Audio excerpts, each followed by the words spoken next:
Kan dhaggeeffataaf daawwataa jirtan Kello miidiyaadha. Nagaan keenya bakka jirtan maratti isin haa dhaqqabu jechaa oduu irraan isinitti hima. Jawaar Mohammad hawaasa Oromoo keessatti sirni barreeffamaa baratamaa ta'uu dhabuun dogoggoroota inni hojjeteef sababaa ta'uu hime. Siyaasa Oromoo keessatti namni baay'ee dhageettii argate Jawaar Mohammad tibbana kitaaba hin gaabbu jedhu barreessee hawaasa biraan ga'uuf akka jiru beeksiseera. Jawaar kitaabni isaa kun fuula 500 kan qabu ta'uu isaa miidiyaaleef himee jira. Kitaaba isaa kanas Keeniyaatti akka eebbisiisuuf jiru beeksise. Qabsoo dargaggoota Oromoon gaggeeffamaa ture fincila Oromiyaa keessaa hiriira nagaa waggaa 6 dura wayyaanee aangoorraa darbate miidiyaan beeksisuu keessatti ga'ee isaa ba'ataa akka ture Jawaar kitaaba isaa hin gaabbu jedhe ilaalchisee madda odeeffannoo keenya BBC waliin turtii taasiseera. Kitaaba kana mana hidhaa wayita ture barreessuu dubbate. Kitaabni isaa kun yaadannoo imala jireenya kiyyaa fi qabsoo qeerroo of keessaa qabaa jedhe. Haalota siyaasaa, hawaasummaa fi dinagdee ani keessatti guddadhe, muuxannoo jireenya koo yeroo ziinkaaboritti barachaa turee fi turtii koo Ameerikaa of keessaa qabas jedhee jira. Qabsootti yeroon seenu qophii qabsoo nagaa har'aaf gochaa turre, falma biyya alaatti gochaa turree fi akkamiin akka gara jijjiiramaatti akka ceene bal'inaan kan of keessatti qabatedha jedha Jawar. Jawar qabsoo qeerroo Oromoo keessatti ga'ee guddaa baachuu isaa hedduun akkuma itti walii galan dargaggoonni Oromoo qabsicha hoogganaa turan kanneen jaarmiyaa siyaasaan ijaaramanii qabsoo adeemsaa turan hedduun ammoo gufachuu qabsoo Oromoof akka sababaatti isa dhiyeessu. Keessattuu Jawar siyaasa jalatti osoo hin taliigamin callisee sochii dargaggoota jaarmiyaan taliigamee oofamaa jiru miidiyaan balballoomsuu isaaf jaarmiyaa dargaggoota kana ijaare qabsootti adeemsiseef beekamtii kennuu dhabuu isaan komatama. Dabalataan booda kana kaafaa'ottaa dabalamu malee dura jaarmiyaa ifatti keessa jiru kan hin qabne Jawar namoota kaaniin qabsoo jaarmiyaa hin qabne gaggeessuu isaa fi fuulduree qabsichaa osoo hin gamaaggamin daandii walakkaa irratti bilisoomnee jirra jechuun isaa qeeqa jabaa yeroo hedduu isaaf laatamu keessaati. Qeeqa biraan Jawar akkasuma nama siyaasaa obbo Baqqalaa Garbaaf dhiyaatu biraan ammoo dhimma waraana bilisummaa Oromoo hiikkachiisuu isaaniiti. Dhimmooti kun namoota hedduun eekkamamee osoo dubbatamuu argama. Ta'us isaan wayita sanatti nagaan Oromiyaa keessatti akka bu'u qofa hawwanii raawwachuu waan hin oolleef dogoggora uumaa akka jiran hubachuuf fudhachuu dhiisuu malu. Qabsoo Oromoo keessatti dogoggoroota uumamaniif Jawaar Mohammad sirna barreeffamaa dhabuu akka sababaatti caqaseera. Utuu waan qabsaa'ota darban irra ga'ee dubbisee jiraadhee dogoggora hin uumun turee ka jedhu ibsa isaa BBC waliin turtii taasise keessatti caqaseera. Kanas osoo waan baarootumsaa jaarraa abbaa gadaa keessa darban kitaabaan barreessanii jiraatan ani ammoo isa argadhee yeroon yuunivarsiitii seenu yookaan isa dura dubbisee jiraadhee dogoggoroota hojjedhe tokko tokko akka hin hojjenne na gargaara ture. Karaa hedduu dheeraa tokko naa gabaabsa ture jedhee jira. Anis amma dhaloonni na booda dhufus waan ani keessa darbe dubbisee akka dhuunfaattis hawaasa isaafis akka waa buusu yaadeen barreesse jechuun dhimma kitaaba isaa ibseera. Odeessa itti aanuun gulantaan piroofeesarummaa guutuu kennuun dhorkame. Gulantaan piroofeesarummaa mudde 1 bara 2016 akka lakkoofsa Itoophiyaa irraa eegalee dhaabbileen barnootaa olaanoon kennamee fi gara fuulduraattis kennamuu fudhatama akka hin qabne ministeerri barnootaa beeksise. Ministeerichi qajeelfama guddina sadarkaa hojjettoota akaadaamii onkoloolessaa 4 bara 2013 akka lakkoofsa Itoophiyaa irraa eegalee hojiirra kan turee fi raawwii irratti qaawwii irratti mul'ate fooyya'aa akka jiru ibseera.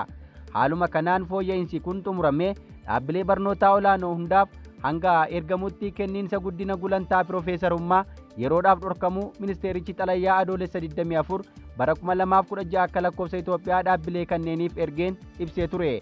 Haa ta'u malee ministeerichi xalayyaa irra deebiin muddee 1 bara 2017 akka lakkoofsa Itoophiyaa dhaabbilee barnootaa olaanoof ergeen dhaabbileen tokko tokko dhorkii kana cabsuun haala qajeelfamicha hin hordofne iftoomina hin qabnee fi riifoormii mirkaneessa qulqullina barnootaa cabseen gulantaa piroofeesarummaa kennuu itti fufuu isaanii hubanneerraa jedhe. Gulantaan piroofeesarummaa muddee 1 bara 2016 akka lakkoofsa Itoophiyaa irraa eegalee kenname fudhatama akka hin qabne kan ibse ministeerichi qaamoleen hooggansa olaanoo fi boordii hooggansa dhaabbilee barnootaa olaanoo hanga qajeelfamni fooyya'ee xumuramutti obsaan akka eeggatan hubachiisee jira. Oduu keenya itti aanuun gareen Tplf Debretsioniin durfamu garee obbo Geetaachoo Raddaa gantummaan himate. Gareen Tplf Dr. Debretsion Gebremichaeliin hoogganamu garee bulchiinsa yeroo fi Geetaachoo Raddaan gantummaa biyyaalessaa dabalatee yakka adda addaa raawwataniiru jechuun ibsa baaseen himate. Erga waraanni Tigray walii galtee Piriitooriyaan xumuramee obbo Geetaachoo Raddaa ammoo pirezidaantii yeroo fi naannichaa ta'uun filame as Tplf bakka lamatti qoodamuun walimachaa fi walakeekkachiisaa turaniiru. Keessumaa erga korri Tplf boordii filannoo biyyaalessaan beekamtiin arganne xumuraa bara darbee keessa gaggeeffame as wallabdeen hooggantoota TPLF gidduu akkaan dabaleera. Torban darbees wallabdee gidduu isaanii hiikuuf obbo Geetaachoo fi Dr. Debretsion Gebremichael dabalatee hooggantoonni TPLF Finfinneetti muummee ministeera Itoophiyaa Abey fi hooggantoota olaanoo federaalaa biroo waliin mari'atanii ture. Haa ta'u malee roobii kaleessaa muddee 11 bara 2017 akka gareen Debretsion Gebremichaeliin durfamu hooggantoota bulchiinsa yeroo keessa jiran irratti himata guddaa dhiyeessaniiru. Gareen Debretsioniin durfamu obbo Geetaachoo fi hooggantoonni isaanii waliin jiran paarticha keessa ari'amuu fi hooggansa bulchiinsa yeroo fi maqaa TPLF'n qabataniis akka gadhiisan irra deddeebiin gaafachuun dhimmichas mootummaa federaalaaf dhiyeessaniiru. Ibsa roobii darbe baasan irrattis yaadni pirezidaantii bulchiinsa yeroo fi bakka buusuuf dhiyaate torban 2 keessatti kan ilaalamuu fi dhimma adeemsa irra jirudha jedheera. Haa ta'u malee maddi dhimma marichaa hordofe BBCtti akka himetti muummee ministeera Abey hanga naannoo Tigraayitti filannoon idilee gaggeeffame bulchiinsi biraa filamutti obbo Geetaachoo Raddaa itti fufee gaggeessa jedhaniiru. Gareen TPLF ibsa baaseessa kanaan obbo Geetaachoo Raddaa fi hooggantoonni isaanii waliin jiran garee TPLF irraa fottoqe jechuun erga ibsanii booda faayidaa uummataa dabarsee kenneera jechuun himachuu isaa madda odeeffannoo kanaa BBC'n gabaaseera. Gareen gantummaa biyyaalessaa raawwatee fi faayidaa uummataa dabarsee kennuun mootummaa federaalaaf gaaffii dhiyeesse maqaa gaarii TPLF xureesseera jechuun ibsichi qeeqee jira.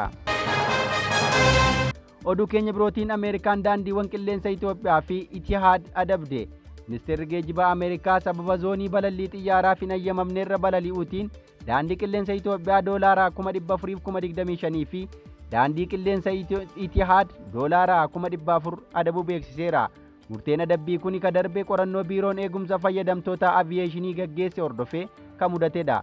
Daandiin qilleensa Itoophiyaa koodii United Airlines ofirraa qabu balallii Itoophiyaa fi Jibuutii gidduutti bara 2022 hanga bara 2023tti gaggeesseen kan adabame yoo ta'u, kan Etihad ammoo gosa xiyyaaraa JetBlue Airways B6 fayyadamuun balallii Afrikaa, Ameerikaa fi Imireetota tokkoomanii Arabaa gidduutti hagayya 22 hanga eebila 2023 taasiseef adabameera.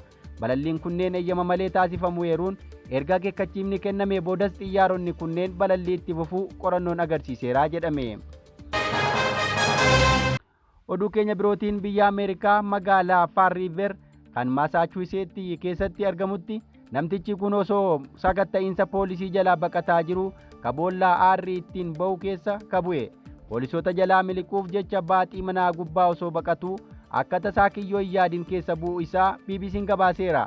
Waraabbiin viidiyoo kutaa poolisii magaalaa Fall River irraa kaameraa poolisiitiin waraabame akka agarsiisutti qorattoonni nama ganna 33 ta'e Roobert Langalaayis erga boolla keessa bu'uu isaa adda baasanii booda akka boollicha keessaa ba'uuf gargaaraa turaniiru. Qorattoonnis nama kana boolla keessaa baasuuf gargaarsa kutaa to'annoo ibiddaa akka gaafatan mul'isa.